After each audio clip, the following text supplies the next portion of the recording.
Hello प्यारे, कैसे हैं आप लोग। उम्मीद करते हैं अच्छा ही होंगे। एक बार आप लोगों को फिर से अपने यूट्यूब चैनल मैथ की झप्पी में स्वागत है। हम लोग पढ़ने वाले हैं समबाहु त्रिभुज में अंतःवृत्त की त्रिज्या और परवृत्त की त्रिज्या। तो इससे पहले आप लोगों को थोड़ा सा अंतःवृत्त और परवृत्त के बारे में नॉलेज होना ज़रूरी है, इसलिए हम देखते हैं कि अंतःवृत्त क्या होता है।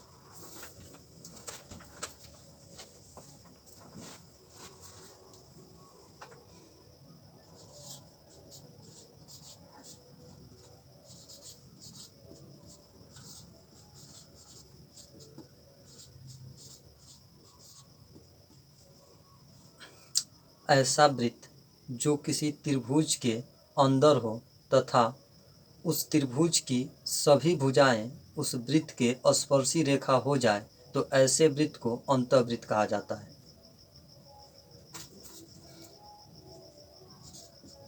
ऐसा वृत्त जो किसी त्रिभुज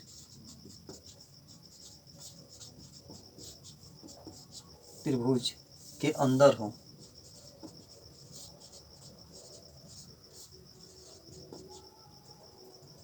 जिससे कि त्रिभुज की सभी भुजाएं वृत्त की स्पर्शी रेखा हो जाए,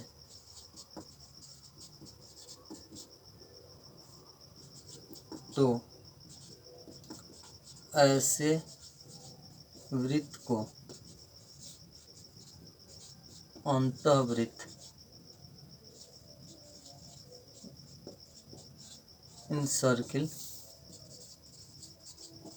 कहते हैं। मान लेते हैं कि कोई त्रिभुज ABC इस प्रकार है कि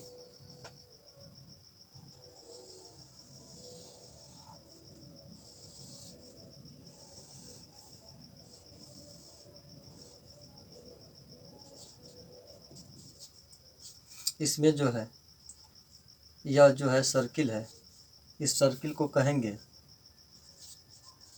अंतःवृत्त इन सर्किल,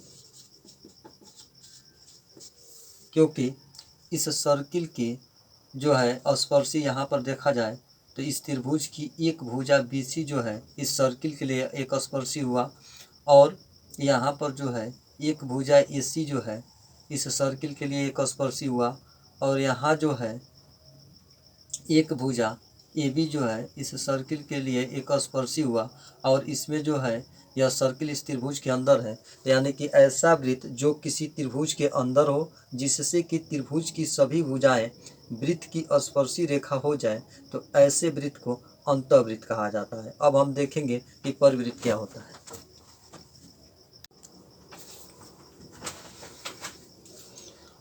परिवृत्त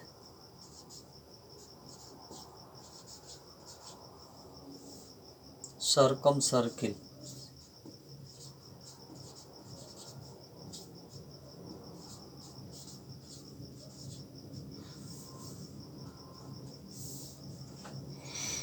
ऐसा वृत्त जो किसी त्रिभुज के चारों तरफ खींचा गया हो तथा उस त्रिभुज का तीनों शीर्ष जो है उस वृत्त के परिधि पर हो, तो ऐसे वृत्त को परिवृत्त कहा जाता है। ऐसा वृत्त जो किसी त्रिभुज के चारों तरफ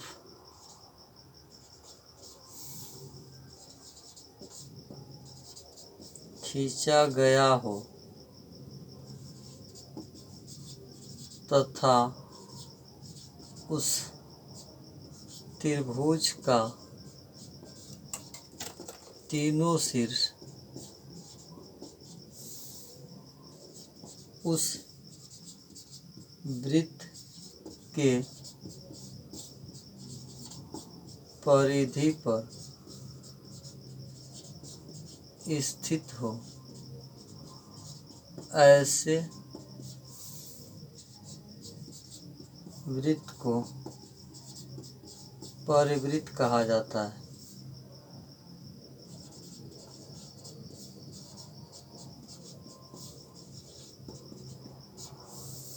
मान लेते हैं कि कोई त्रिभुज ABC है,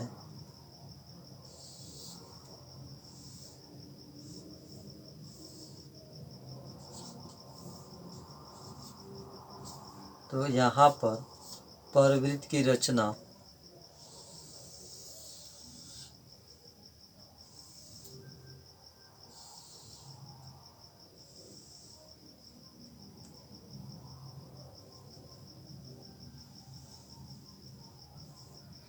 या त्रिभुज जो है आपका ABC यहाँ हो गया, और यहाँ पर देखिए ये त्रिभुज के तीनों शीर्ष जो है इस परिवृत्त के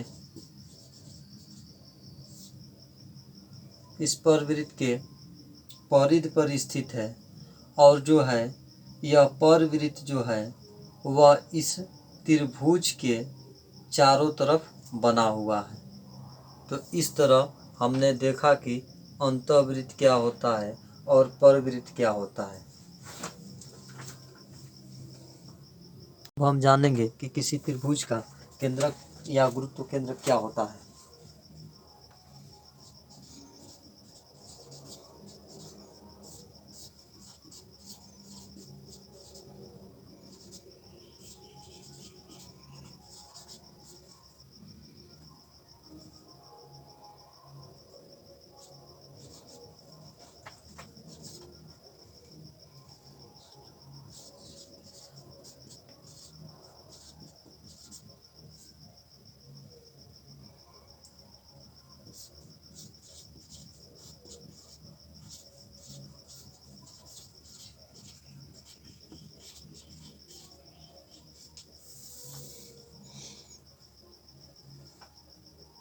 माध्यिकाओं के प्रतिच्छेदक बिंदु को केंद्रक कहते हैं। माध्यिकाओं के प्रतिच्छेदक बिंदु को केंद्रक कहते हैं। मान लेते हैं कि कोई त्रिभुज ABC है,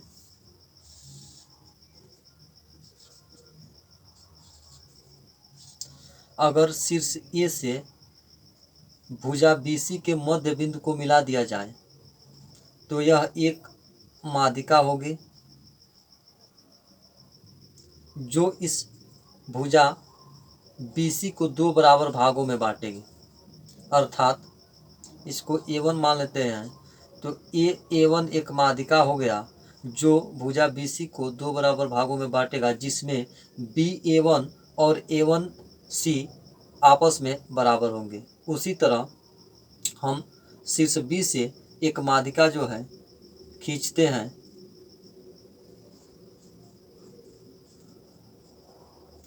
इसी तरह शीर्ष C से एक खींचते हैं माध्यिका, जो यहाँ पर सभी माध्यिकाएं एक दूसरे को इंटरसेक्ट करती है, और इसी पॉइंट को हम कहते हैं सेंट्रॉयड या सेंटर ऑफ ग्रेविटी, और इसको कैपिटल G से इंडिकेट करते हैं।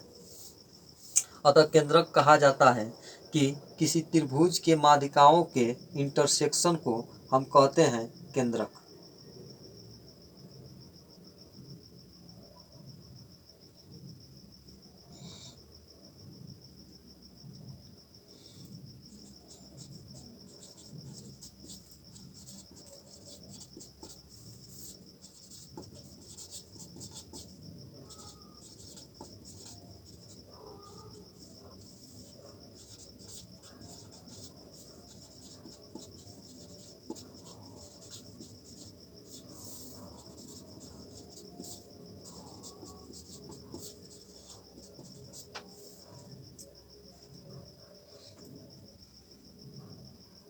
इसमें जो है BA1 is equal to A1AC होगा, और इसको C1 मान लेते हैं और इसको B1 मान लेते हैं, तो आपका BC1 is equal to C1A होगा, तथा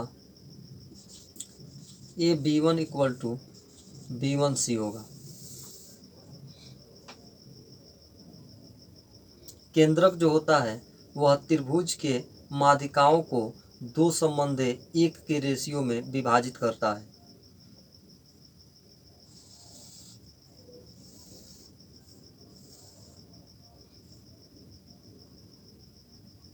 केंद्रक जो है यह आपका सेंटर ऑफ ग्रेविटी जी हो गया और यहाँ से एक माध्यिका लाएं,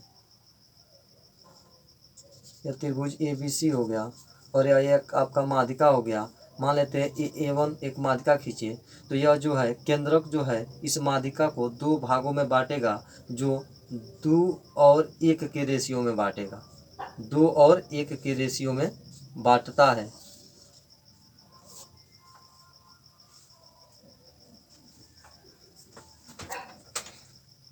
किसी समबाहु त्रिभुज में सारे के सारे रेखा एक ही स्थान पर होती है। मान लेते हैं कि कोई त्रिभुज ए बी सी एक समबाहु त्रिभुज है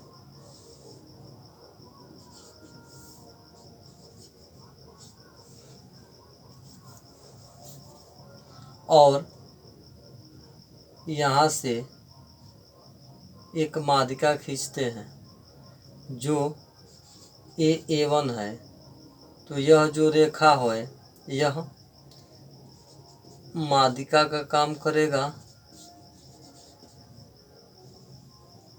ऊंचाई का भी काम करेगा, कोण समद्विभाजक का भी काम करेगा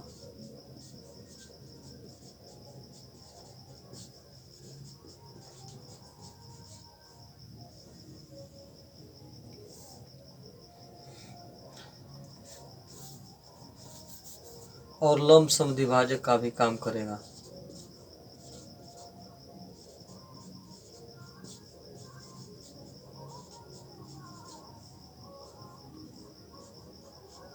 मान लेते हैं कि यह कोई बिंदु है, तो यह बिंदु जो है इस समबाहु त्रिभुज में सारे के सारे बिंदु एक ही स्थान पर स्थित होता है। यह बिंदु जो है परिकेंद्र का काम करेगा,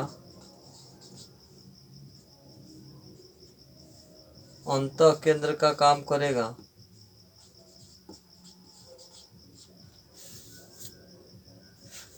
और गुरुत्व केंद्र का काम करेगा।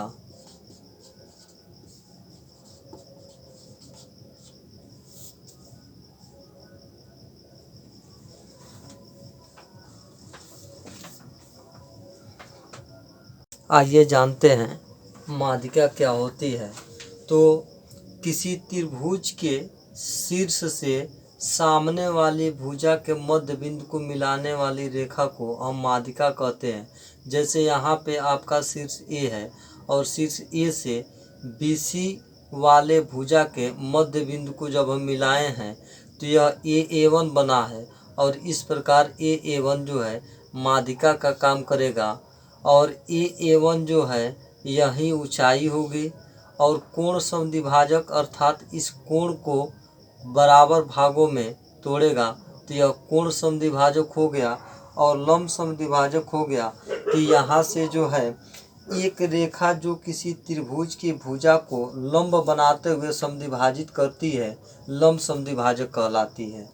यानी कि अगर यहाँ से जो है इस रेखा पर हम जो है एक लंब गिराते हैं जो इसको जो है दो बराबर भागों में बांट दे, तो इसे हम कहेंगे लंब समद्विभाजक। यहाँ पे देखिए यह 90 डिग्री का कोण भी बना दिया और यह दोनों बराबर हो गए, तो इस कंडीशन को हम कहेंगे कि यह एक लंब समद्विभाजक है। मान लेते हैं कि ABC कोई समबाहु त्रिभुज है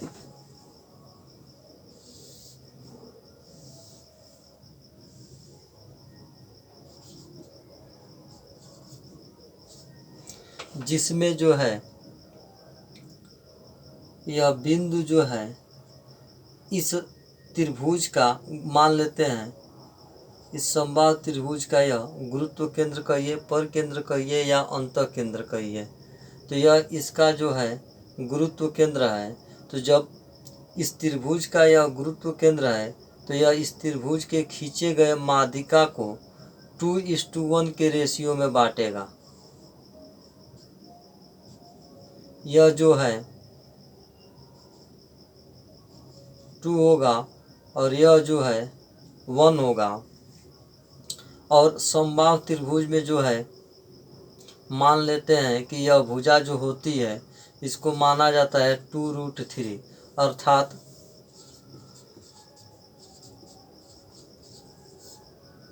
त्रिभुज की भुजा जो है 2√3 लेंगे और समबाहु त्रिभुज में अंतःवृत्त की त्रिज्या जो होगी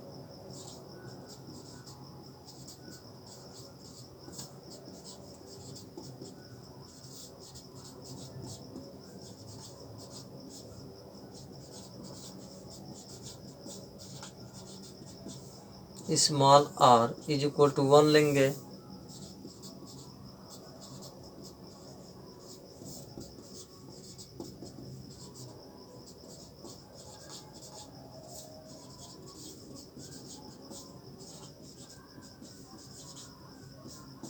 समबाहु त्रिभुज में परवृत्त की जो त्रिज्या होगी उसको 2 मानेंगे।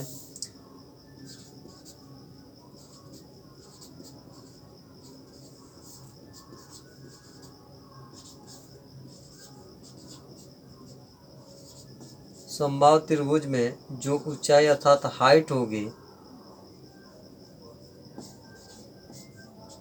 वह आपका 2 + 1 = 3 होगा।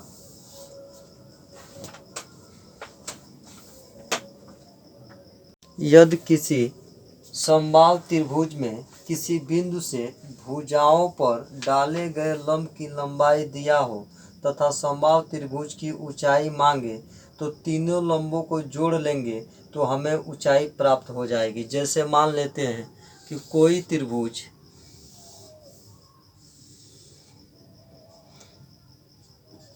ABC है जो एक समबाहु त्रिभुज है और यहाँ पर कोई पॉइंट जो है मान लेते हैं कोई पॉइंट O है और O से भुजा AC पर डाला गया एक लंब है जिसको मान लेते हैं कि OP है और फिर इस बिंदु O से भुजा BC पर डाला गया एक लंब है जो मान लेते हैं कि OQ हो गया और यहाँ से जो है O से भुजा AB पर एक डाला गया लंब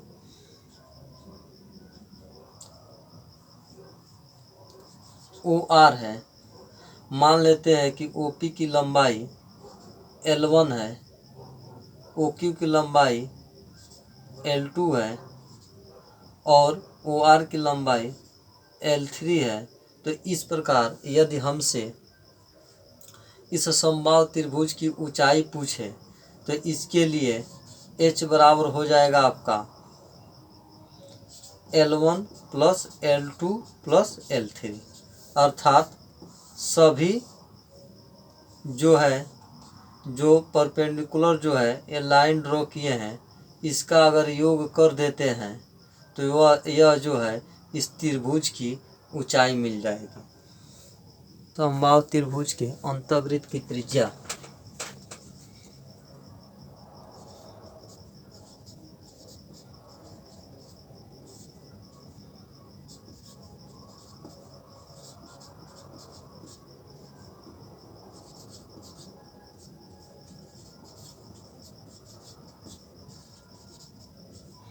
स्मॉल r = होता है आपका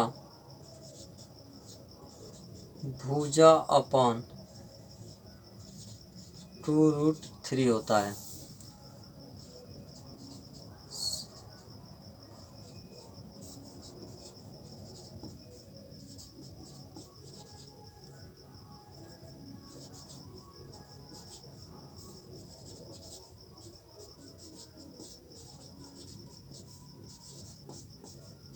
समबाहु त्रिभुज के परवृत्त की जो त्रिज्या होती है वह होती है भुजा अपॉन √3 होता है।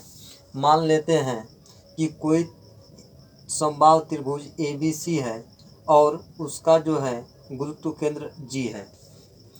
मान लेते हैं कि कोई समबाहु त्रिभुज ABC है और इसका गुरुत्व केंद्र जो है G है।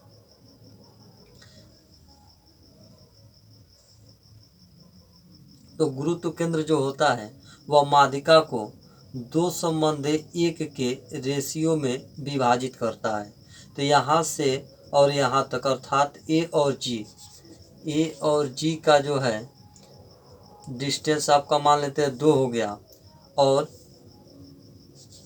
मान लेते हैं कि A1 एक माध्यिका है, तो GA1 का डिस्टेंस जो है आपका 1 हो गया। अगर इस समबाहु त्रिभुज की हाइट आपसे पूछा जाए तो यह हाइट जो होता है H इक्वल टू होगा आपका 2 + 1 अर्थात H इक्वल टू हो जाएगा 3।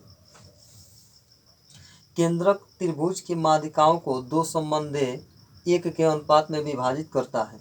हम जानते हैं कि समबाहु त्रिभुज की जो हाइट होती है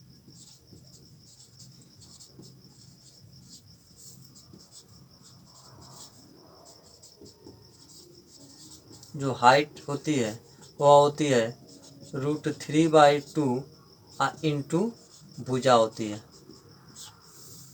यहाँ पर जो है हाइट हमारा मिला है 3, अर्थात हम देखेंगे कि यहाँ रेशियो 3 जो होगा यह बराबर हो जाएगा √3/2 इंटू भुजा के।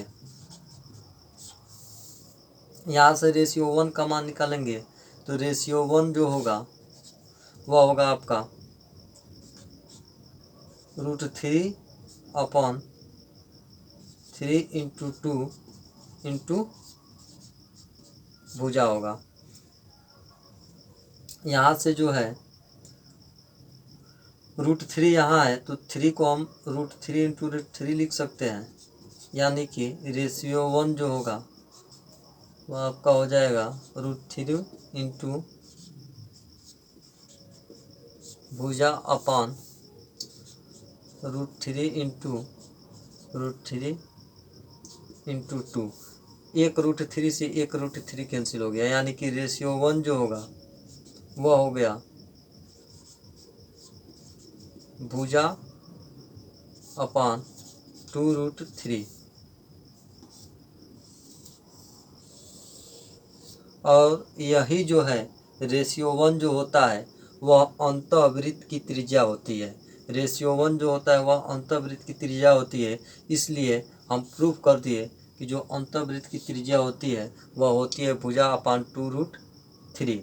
और परवृत्त की जो त्रिज्या होती है वह रेशियो 2 होता है जो यहाँ है। तो अब हम रेशियो 2 का मान अगर निकाल देते हैं तो यह परवृत्त की त्रिज्या मिल जाती है। तो चलिए रेशियो 1 का मान यह है तो रेशियो 2 का मान निकालते हैं। रेशियो 2 जो होगा इसमें 2 से मल्टीप्लाई कर देंगे तो 2 इंटू भुजा अपान 2√3, 2 से 2 कैंसिल हो गया तो यहाँ जो है रेशियो 2 का मान निकला भुजा अपान √3। और यही जो है रेशियो 2 जो होता है वह होता है आपका परवृत्त की त्रिज्या। तो यहाँ जो है हम परवृत्त की त्रिज्या निकाल लिए।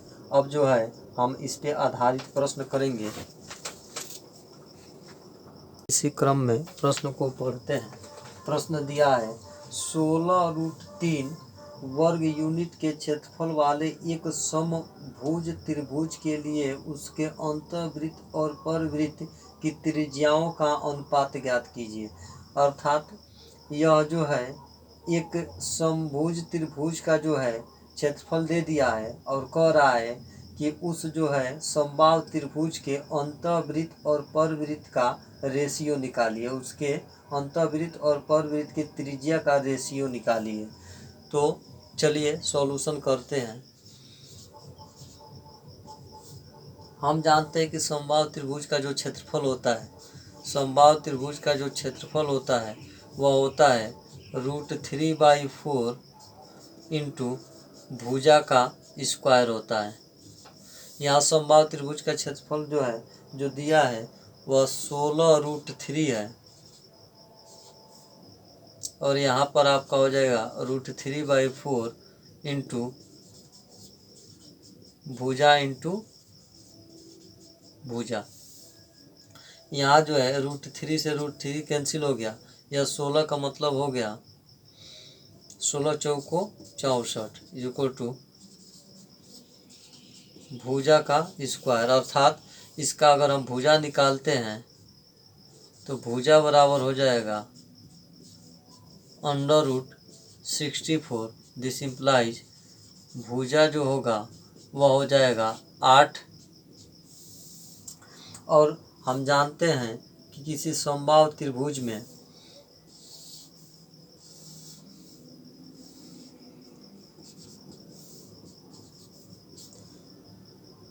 यह जो होता है यह आपका होता है कैपिटल आर और यह जो होता है वह यह होता है स्मॉल आर।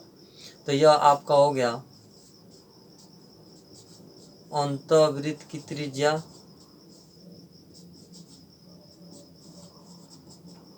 और यह जो हो गया यह हो गया आपका परिवृत्त की त्रिज्या।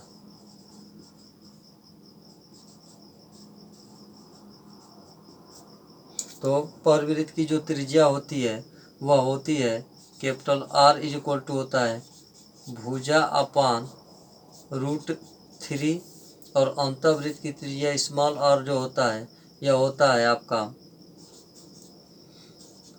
भुजा अपान 2√3। तो यहाँ जो है मान रख देते हैं, भुजा निकला हमारा 8 अपान या 8 निकला तो 8 रख दिए और यह आपका √3 हो गया, यह इक्वेशन 1 मान लेते हैं और यहाँ पे भुजा जो है 8 रख देते हैं तो 8 अपान 2√3 यह इक्वेशन 2 हो गया। और यह कह रहा था प्रश्न में कि जो है अंतःवृत्त और परवृत्त के त्रिज्याओं का रेशियो बताना था।